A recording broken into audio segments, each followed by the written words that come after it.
Well, Oh, seriously? I am grateful that I have a washing machine in my house. And even though it's louder than 100 freaking mouse, it lets me clean my clothes and I don't have to get my hands wet. And if I had another washer, I'd use it, I bet. Good morning. Welcome to Love Morning. Oh man, I was trying to do an experiment, and then just as I started it, it said you can't do that with this current version of the software. So, should I try? Should I try live? Should I try to update? I was going to try to go. I'm live on YouTube and Facebook right now because software works differently for different people. And I was going to try to go live on Instagram and as a test because I wanted to do it with Lisa. Lisa was here yesterday. It's a good chance she might be joining me Monday, Wednesday, Fridays, which you're welcome to chime in on and say, more Lisa, please, or how about just once a week, or how about just Lisa as often as possible, or how about why don't you let her talk more, John, or whatever. Happy to hear any feedback. Not sure if you can hear my laundry machine finishing that final spin cycle. It's super loud for me. And that's why I'm so grateful. What a world I live in where I have my very first robot, the washing machine that washes clothes for me. It's amazing. So grateful. We are here sharing gratitude, part of Love Morning. If you are anything that you would like to share some gratitude for, please let us know what you are grateful for in this moment. I got a whole list today. Good morning, Razorblade. Good morning, Kai. Good morning, Kiffin. Let's see. I am grateful that I got my desk back into the living room. You've seen me broadcasting from the bedroom recently, which I like the background and the lights, but it doesn't have airflow and it gets hot. So I have to use the AC much more in there. So then I end up having to close the door. I don't like the feeling of being like closing my door off from the house, especially when Lisa's here. It's like, I mean, I guess in some ways it's nice to have an office and to be private. And now that I think about it, last night when I was scrolling the net and she was behind me and I was like, should I be embarrassed about what I'm looking at? I wasn't, but I had the thought. And it was like, oh, that's one of the benefits to having a private office is privacy. And then that's also maybe a reason not to have a private office. So there's accountability of what you look at. Good morning, Anna. Anna is grateful for creativity.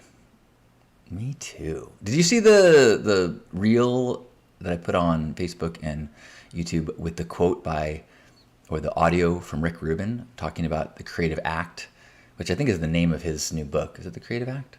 It's really good. But in this clip, I don't think it's from his book. I think he's just riffing on art as devotion. And, whew, boy, it's a beautiful sentiment that, how, whether people like it or not, the audience, budgets, all the jobby job and making money off things of art is really distracting from the artistic process, the creative process as one of devotion and creating the best you can with your gifts is a devotional act to God. And I really, gives me like chills thinking about that. And the struggle that I had when I first listened to it, it hit me, and I listened to it on repeat. I saw it on my Instagram stream, and the audio was playing over someone doing a painting. And at first I was like, wow. My first thought was, I suck and I need to work harder and I need to put more energy to do the best I can. Because if I look at the videos I make or the writing I do, I usually do everything in a single day. So if I record something in the morning, I edit it that day and I post it that day. I don't keep, a backlog of videos that are ready to go. I don't schedule posting. I don't edit and re-edit. I just kind of do as good as I can in a day and I keep going. And there's a part of me that is critical of that, of like, good enough is never excellence. Would you give a good enough painting to God? Is that devotional to do good enough? But then I started thinking about my life and my art.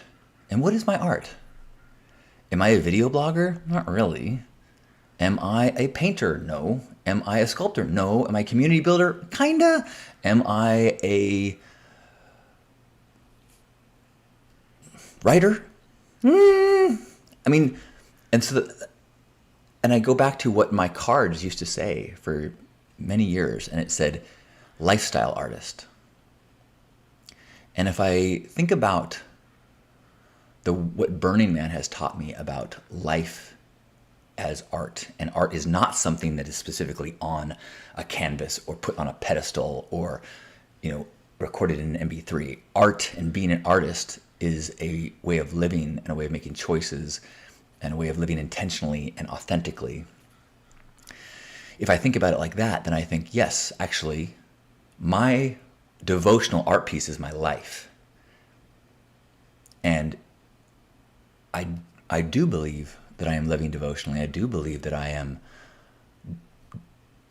sharing publicly this creative act of living intentionally according to the brushstrokes are the values and the choices. And in that way I feel, yes, this is my devotion. This is my spiritual practice. So yes, grateful for creativity in any form. It is not about good or bad. It's about authentic allowing of the divine inspiration to flow through. Good morning.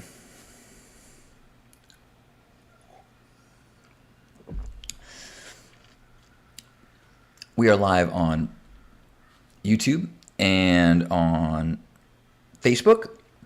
And I tried to do a little test and go live on Instagram, but then Instagram said, no, you must upgrade your software, old man, with your outdated, I don't know. Click upgrade you. Why is my computer speaking to me in such negative tones? Good morning, Jessica. And yes, Anna was saying not to perform your art, not to please others, or not to judge your art based on how many people like it. Is a relationship between you and the divine, and depending on your spiritual beliefs, if you believe that you are, a part of God, it can be a part of the relationship that you have to your own divinity. The how authentically are you able to tune into the divine spirit that flows through you? Kiffin is grateful that I get to take Papa to the Columbia River Hotel and Wineries for his birthday. Yeah.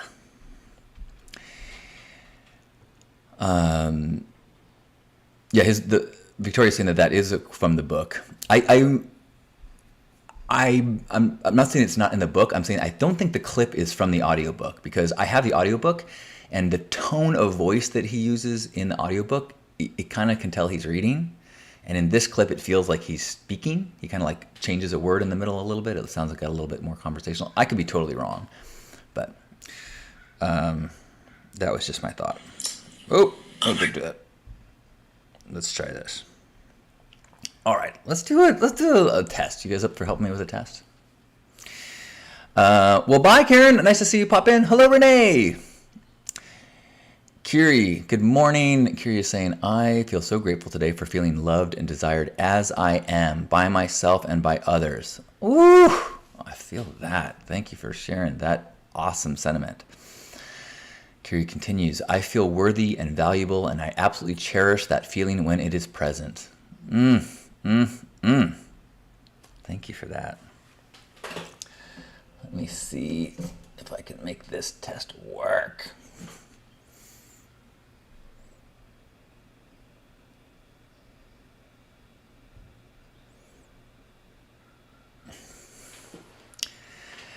Who else has got something that they are grateful for to share today? This is a Saturday love morning, which in some ways is more casual, in some ways so serious. Good morning, Juan. Good to see you. Hello.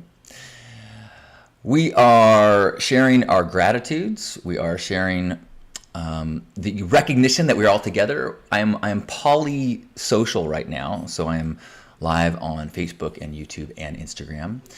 And so if you hear me say hello to somebody or read a quote or comment from somebody, you might not see their name. And it's not because you're crazy. It's not because I'm crazy. It's because we're distributed. So what else am I grateful for? Can you see this? This is the remote control for our new bidet. One, I just said our because Lisa is living with me now. Two, yeah, this guy has a bidet. So I get my daily, actually many times a day, butt baptism. And I don't fully understand. There's so many buttons on here. All I really know is turn on and turn off. But it's got like, oh, I see, front, rear. Front is, I'm guessing, not for me. Although I could ball wash, right? Why not? My balls are like, dude, you could definitely use a ball wash. Okay, so we got front, rear, strong, and dry. Wow. And then it's got nozzle position. Although I just move my butt around. Do you really like use the remote control to move the nozzle rather than just move your butt? I don't know. And it's got water pressure. It's got water temperature, pulsing, nozzle cleaning, seat temperature. Yeah, it's got a heated seat. Nothing like a heated seat to just calm the bowels. Pierre says, just give Lisa the remote and let it be a surprise. That's a great idea.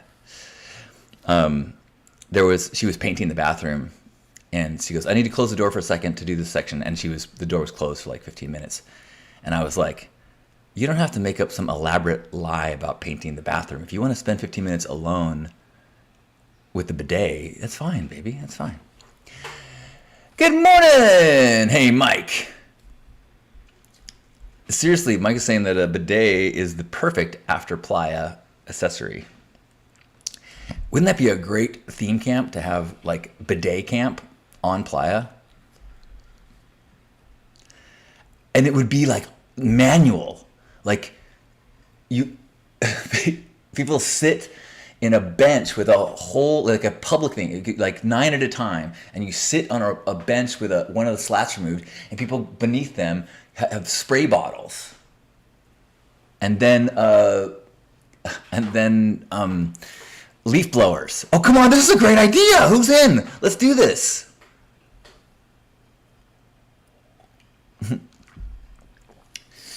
Hey, Juan is reminding me that we said hi when I was putting up the shade structure. That's right. Good to see you, Juan. And hello, Susan. Hopefully you are doing well. Been thinking about you. Bidet care. Oh my God, Beat Kiddo, that's great. Bidet care? Get it? Bidet care. Oh man, Camp Bidet Care is, if that doesn't happen, I think we've all let each other down. Here he's saying the Pussy Day Spa meets the Human Carcass Wash. And if you are not a Burning Man person or not familiar with it, Pussy Daycare and Human Carcass Wash are both existing camps that do offer those services to participants at Burning Man. But Bidet Care is the crack of the playa masterpiece that we could fill in, all of us here today. Right? Bidet Care is fucking... Who said that? Beat Kiddo, you're on the squad. Make my bidet, says Pierre. Oh, okay, maybe we need to just like brainstorm a little bit. Or butt storm, whatever we call it. The crack. We could offer an array from spray bottles to fire hoses.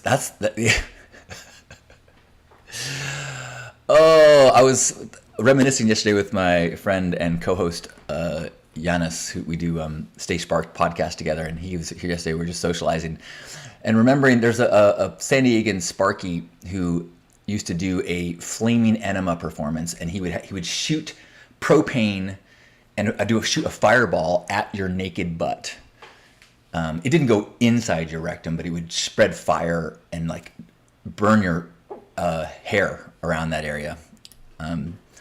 So maybe we could maybe get the flaming enema as like the extreme end, and we could get the blower, get a little squirt gun, a super squirter, super soaker. I think the health department is going to come down on us for this one. Oh man. If you are just joining us, we are creating a new Burning Man theme camp. It is currently called Bidet Care, and it involves the public service of rectum washing. Not a hands-on. I mean, it is manual. We use squirt guns and leaf blowers, but we don't actually touch anyone's skin, which could get us off the hook as far as the health department goes. There was a time when the health department was not something you thought about or worried about with Burning Man. Like, I think about like our procedures for serving water and ice cream in the early days of Pink Heart were not to code. I'll just say that. Not to code. Like rubber gloves. But now we are. Now we are.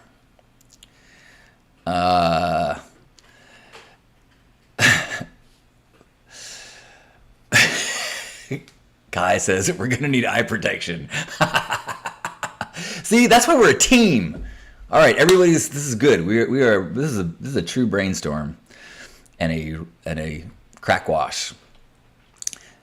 Pierre, Make My Bidet definitely has to be part of our signage. You know what's funny? Up until just this week, the bidet was like a mystery to me. It felt like this, like, I associated it with the same type of nervousness that if I went to Paris and I was worried that French people would make fun of me. Like, I don't really understand how the bidet works. My parents had one growing up that I never quite understood, and so I never used it. And so how quickly I go from fearing the bidet to becoming an evangelist. And it's you, fellow Bidet Care campmates, that are giving me that courage, and I thank you. Growth, why Burning Man is a transformative experience, right? Why? You are witnessing it right now. This is it. We're growing together in cleanliness and rectal joy. Good morning, Apex. Good morning, Rue. Good morning, Gerbot. If you are here and just joining us, hello, Charlie Girl. We are live on Facebook and YouTube and Instagram because that's how I avoided the TP crisis of 2020. Man, so speaking of the right gift for the right year, one of my Burning Man gifts this year was a pee jug deodorizer.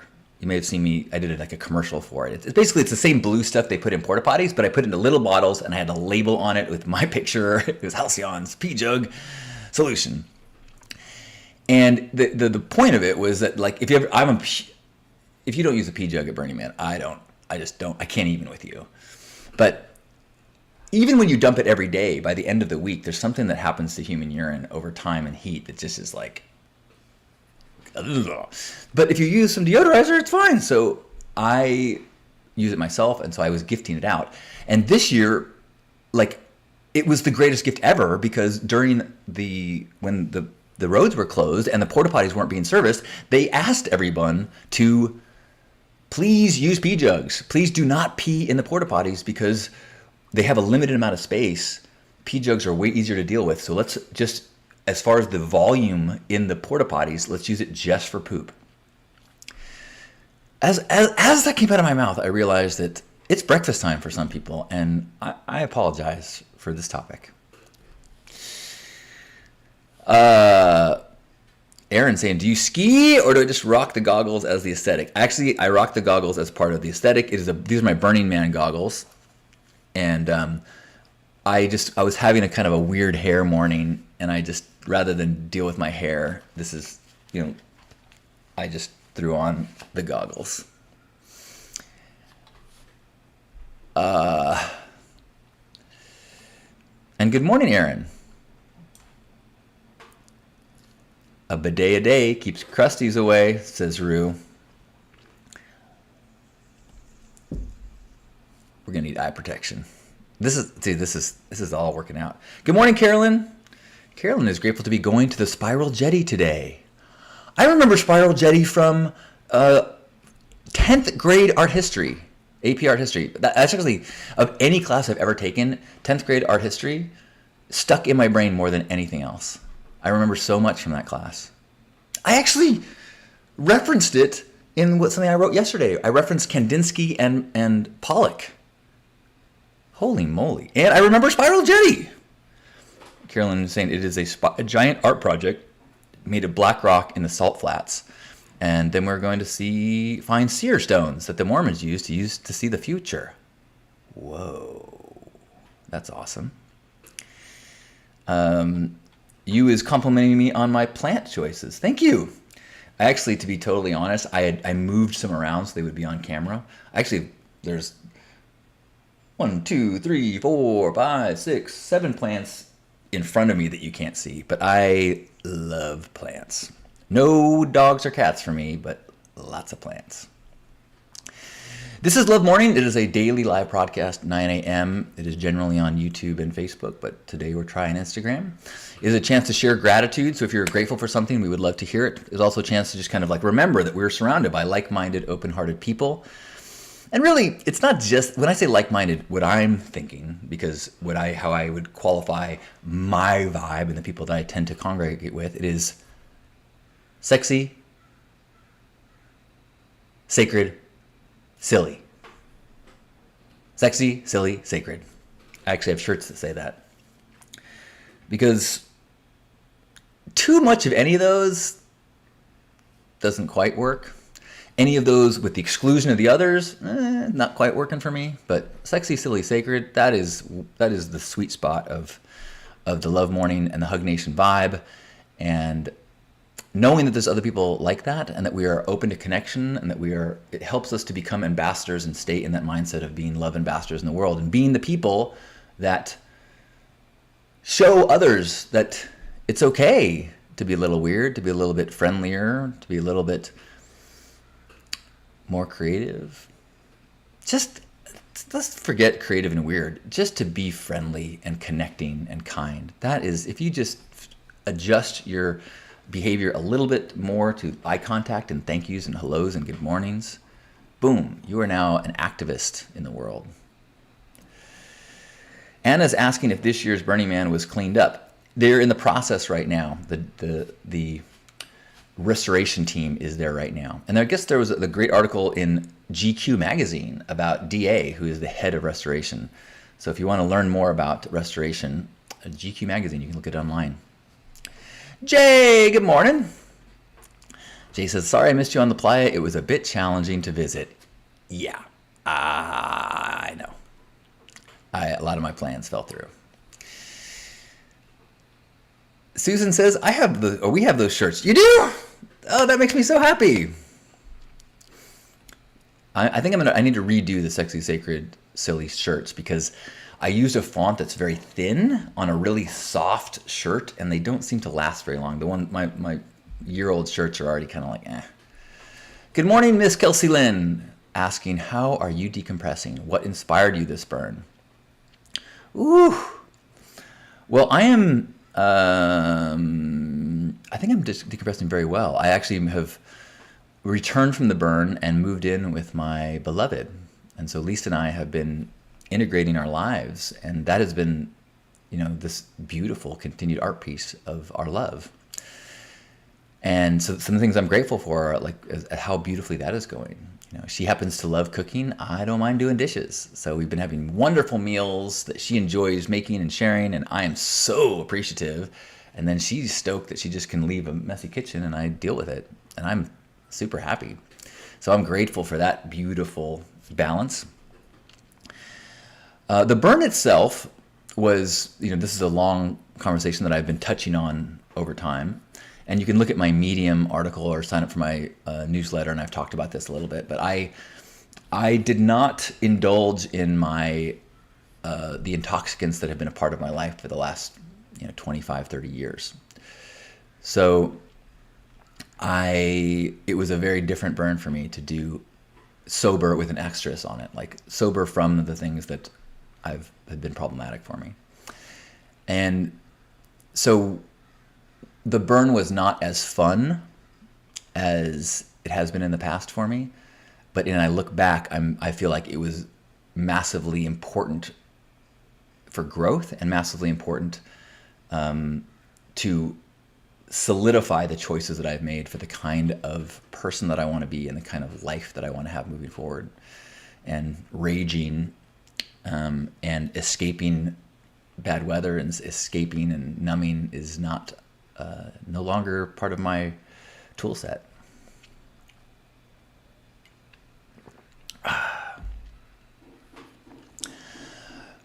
Charlie Girl is saying, hey, can you speak about the Pink Path? When is the next opportunity to do this? Yeah, I do. I have a group coaching program called the Pink Path that I do it like once or twice a year, depending on how it feels.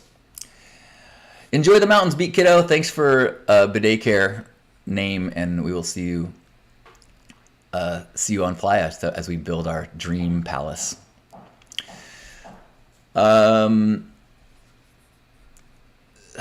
So I do not have a planned time to do the Pink Path. If you've been following me lately, I've been doing a ton of personal growth.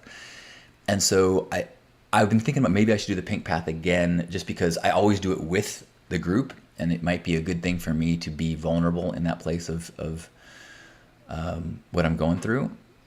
But it's also, I'm also, I don't know.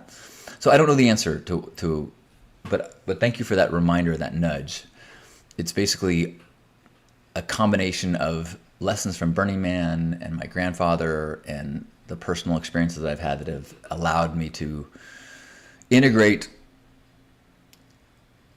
the transformative experiences of Burning Man and psychedelics into life, and how to be radically self-expressed year-round, how to practice gifting year-round, how to tune into your gifts and share them with the world, and so feel like you are living purposefully just by being you. And that's really, I feel like, the goal, which is what we were talking about earlier with that Rick Rubin quote. Let's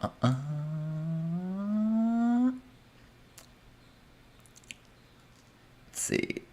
Tanya says, grateful for meeting my friend Raving Robin, who invited me to be a part of her camp at Burning Man. An amazing adventure that I look forward to attending next year. Grateful for my time in Sacramento, and I love it here, and I will hopefully be back. Thank you for sharing, Tanya. If anyone has gratitude they want to share, we would love to tune in. Oops. Kim Morrison, good morning. She watched the Love Morning with Lisa last night after I got home, and it was wonderful. So many gorgeous insights and practices you both discussed. All that love. Thank you. And Brett is saying, struggling with quitting weed myself, 4 months. Will be a cool experience next time we go. Yay! I am at about, where am I? I just recently hit 200 days. So I don't know where that is in months. So I'm like at 210 days, something like that. We can do this, Brett. Good morning, Unicorn. Apex asking about the solar eclipse. I have not been following along at all. Rebecca asking, wait.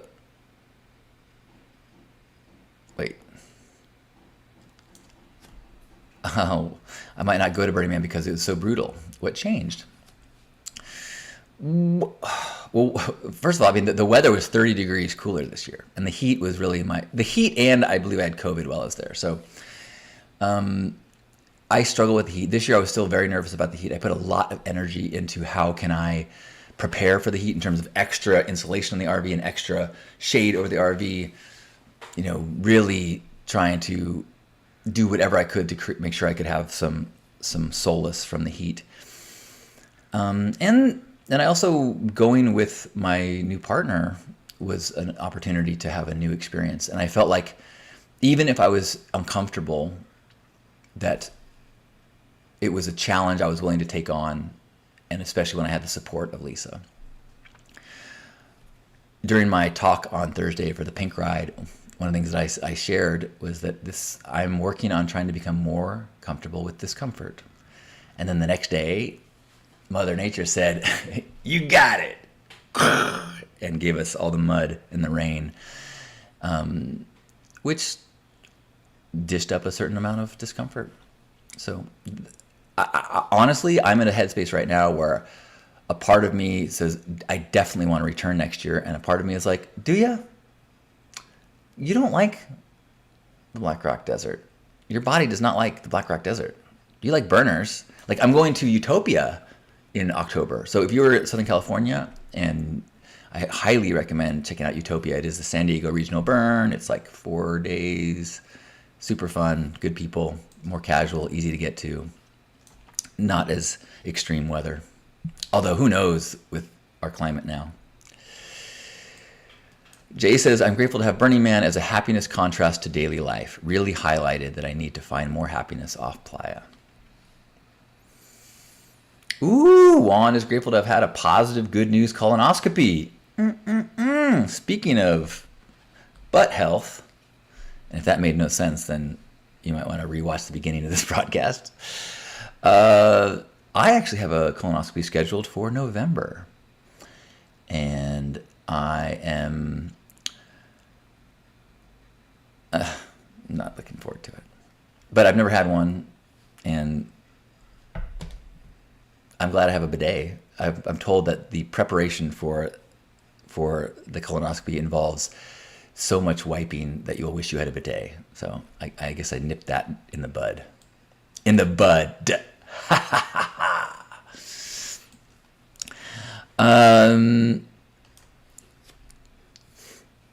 Jay says the weather this year was cool and nice. If you had boots, you were good. You know, there's actually, like, I think I linked to you, Jay, to someone did a drawing of all the different ways that you could deal with the mud with your shoes. And it was fascinating. Like, I wish I had more of that information while we're there. Like, I ended up using rain boots with plastic over them. Rain boots themselves still got sticky with mud, but plastic was great. But what I've heard from others is that socks are even better. So like socks over shoes or socks over boots is ideal. But really you want something that you can take on and off easily. So the rain boots were nice that you could slip on and off.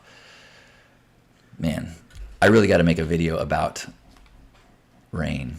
Or do I? Are we ever going to need that again? On Black Rock Desert? I don't know. Hey, Steven. Good morning. Steven says, I'm right there, sober with an asterisk. It made a difference for me as well this year. I'm thankful that it allowed me to be more present with the ones I met, as well as grounded, so I could hold space for a few that really needed someone grounded to work through some painful past trauma. Good for you. Rock on, Steven.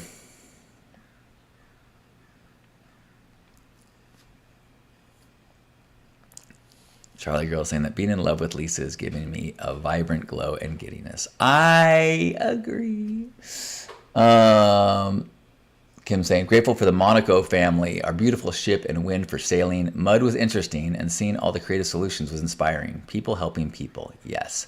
I think that there's a lot of merit to the idea that the mud really could have saved Burning Man. You know, the Burning Man is about adversity. And one of the things that has happened as it's become more plush, you know, my early days, almost nobody had RVs. Now, almost everyone has RVs, and so much more infrastructure, and we have water deliveries and pump outs and all this stuff. It's like, it's getting easier and easier, which that means there's less of the core part of Burning Man, which is you cannot control your environment. You got to deal with it. But this year, we could not control environment. We had to deal with it. And guess what? I said we passed with flying fucking colors. So a lot of people got experiences they didn't expect, and in doing so, were forced to stretch and grow and be creative and work as a community in different ways. And that's where the real fucking growth happens. Not in making sure you see the set list of your favorite DJ with the beautiful LEDs. That's fun, but that doesn't change who you are as a person. It doesn't help you grow into your potential. Gerbot says, make Burning Man hard again. I saw that there was a stencil that said, keep Burning Man potentially fatal.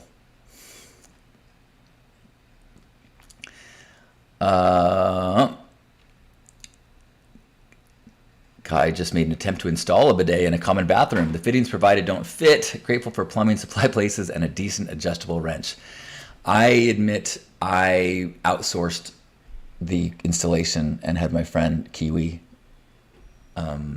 install my bidet. Jay says, I think the mud made our camp bond more since we stayed local. Totally. Although I will say, true with our camp, not so true with me. I ended up withdrawing a bunch into my personal place. And that was part of my processing and having to adjust to a very different burn with my sobriety asterisks.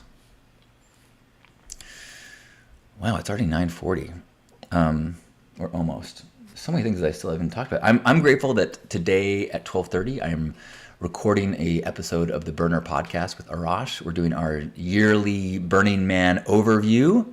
So this is good to be thinking about it. I've been taking some notes about some of the art pieces that I want to talk about and other aspects of this year's burn. So thank you for inspiring these sparks that I will get to share on the Burner podcast. I am grateful for a new mattress. I've never really cared too much about mattresses, but my beloved has a more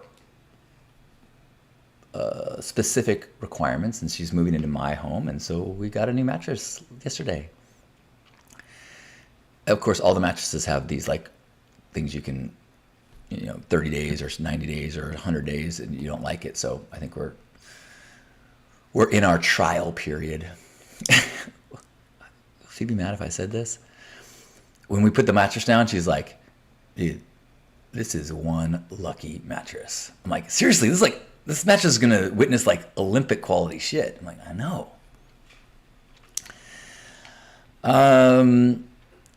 Any other things that people are grateful for, or thoughts about your decompression, or any technical challenges you're having with the broadcast that you'd like to make me aware of?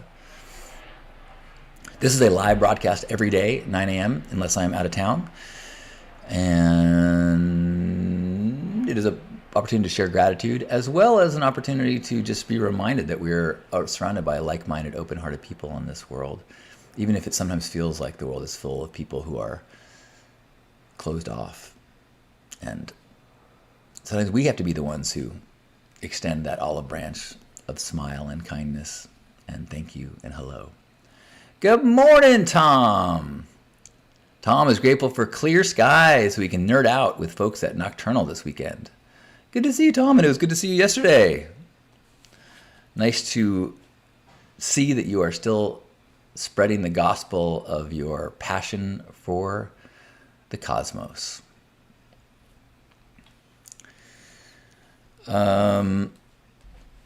I guess I have these out here. I'll just mention. If you're like, man, who is this guy?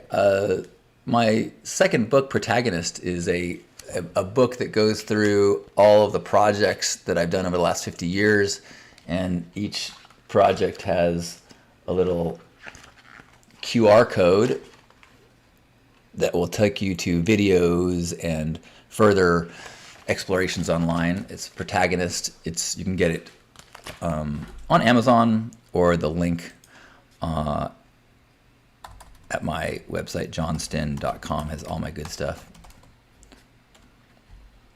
johnstinn.com, JOHNSTYN.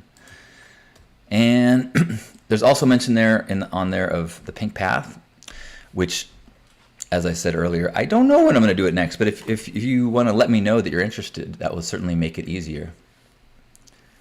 Chris says, who is this guy? Pink Burner Jesus, duh. Speaking of that, hi, Chris. Pink Heart serves water on Playa. That's one of our gifts, in addition to vegan ice cream and other stuff. But I was playing with the name Pink Jesus and saying that some of our water is cucumber water, and some of our water is formerly wine that we reverse Jesused it. So we got a bunch of caskets of wine that we brought in, and then I just converted it to water so that people could be more hydrated. Plenty of alcohol bars, but Pink Jesus thought we needed more hydration, so I converted the wine to water. As I say that out loud, that sounds blasphemous and deserving of ridicule, so I asked for that.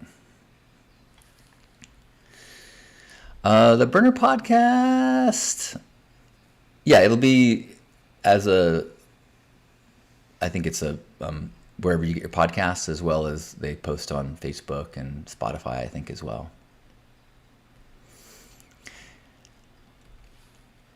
Yay, blasphemy! Reminds me of when Homer Simpson throws a waffle on the ceiling and then starts worshiping it, and then he finally falls down and he eats the waffle and he goes, sacrilegious.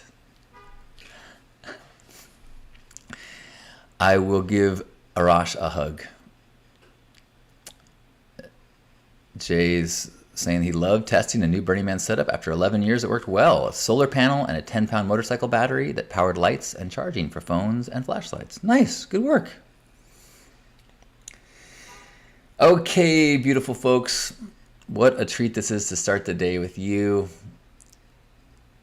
And be reminded that, we got a theme camp of people here. If you missed earlier, we got a theme camp idea. It's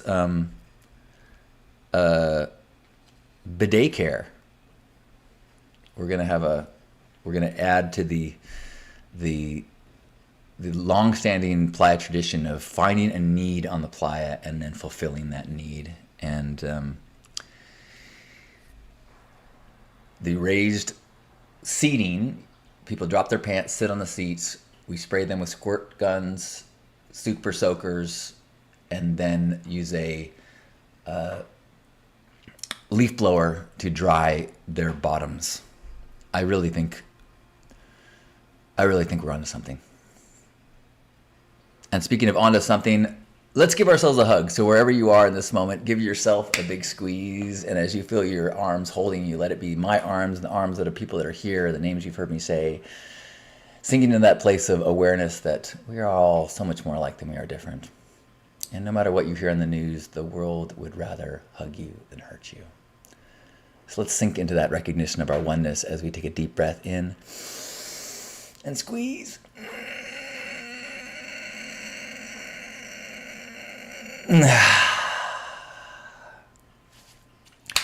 On behalf of Grandpa Caleb and you, beautiful love ambassadors, thanks for being here for this Hug Nation Love Morning.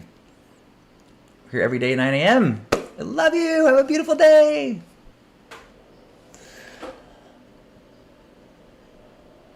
Oops.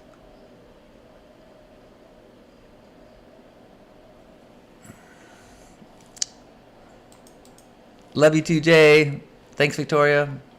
Bye, Gerbot. Bye, Apex. Bye, everyone. Bye, Razorblade. Bye, Joyous.